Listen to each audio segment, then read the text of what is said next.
So Marvel Studios is making a Green Lantern show, and it's coming out on Disney Plus in just a few weeks. I'm honestly, I'm shocked. Maybe I'm crazy, but I thought, maybe DC and Warner Brothers would have wanted to capitalize on such a big name character. But I guess with one of their stars just recently terrorizing Hawaii, I don't want to fight you, Flash. I wouldn't want to fight me neither. while also simultaneously being completely brain dead on how to handle Superman, and doing the impossible by fucking up Wonder Woman, I guess they have enough issues as is. I'll never love again. But yeah, Marvel has our boys Hal Jordan and Jon Stewart now. So what magic can they create with these amazing characters? Some stupid shit apparently, that's what. Anyway, meet Kamala, a completely original character to the Green Lantern lore. Yes, we're going the Mortal Kombat route here. Why not just use Jessica Cruz if Marvel wanted a non-white female hero? I don't know.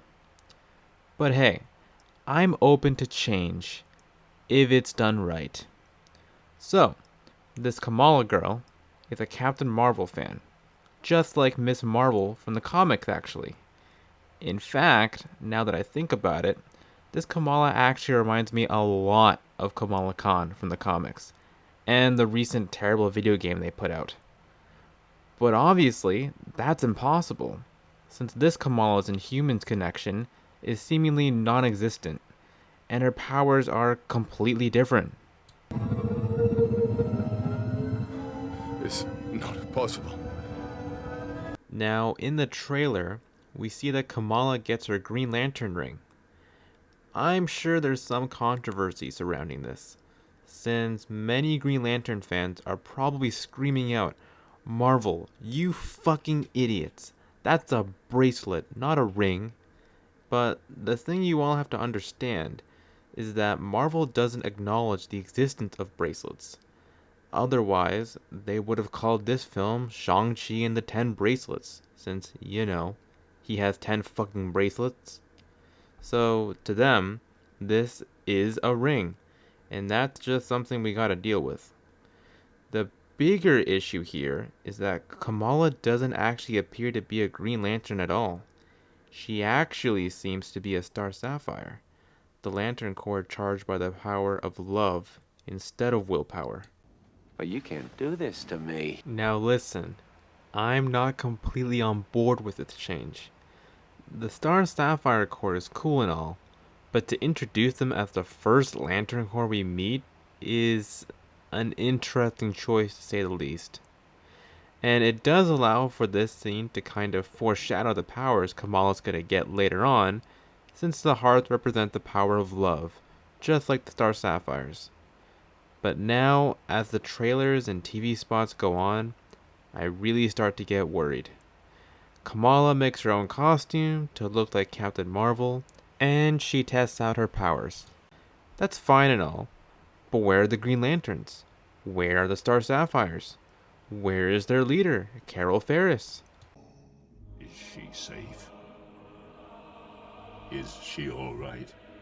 It's all very strange, to say the least. And it makes me feel extremely nervous about this show.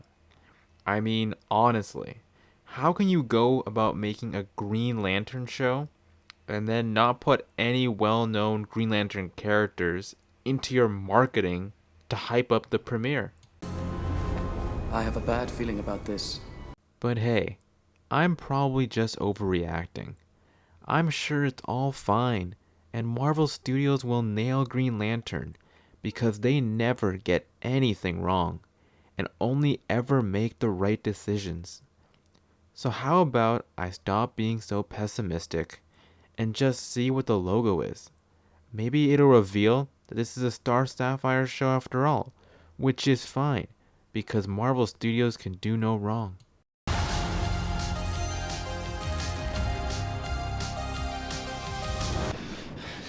No.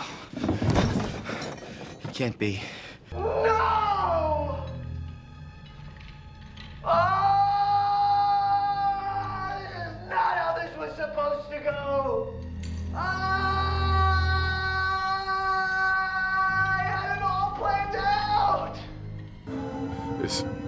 possible. Darling, you have no idea what's possible. Have you ever wanted something so bad, and then it actually happens? But it's not as great as you imagined it. Yeah, Kamala, I do. I really do. I'm looking at it right now, actually. And yet, despite this massive change, I'll still watch the show, hoping for the absolute best. That's what.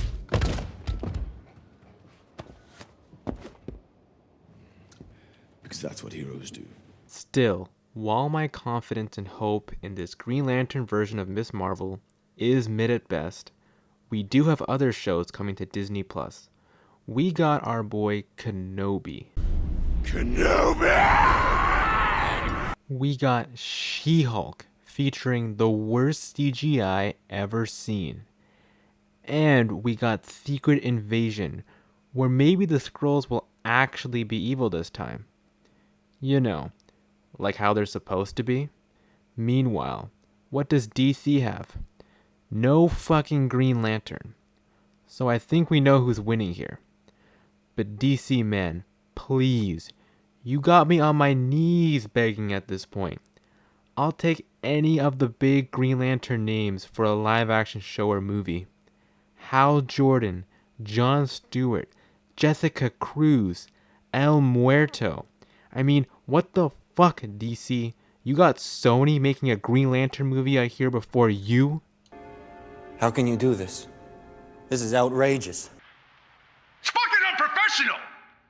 DC, my sweet, stupid child.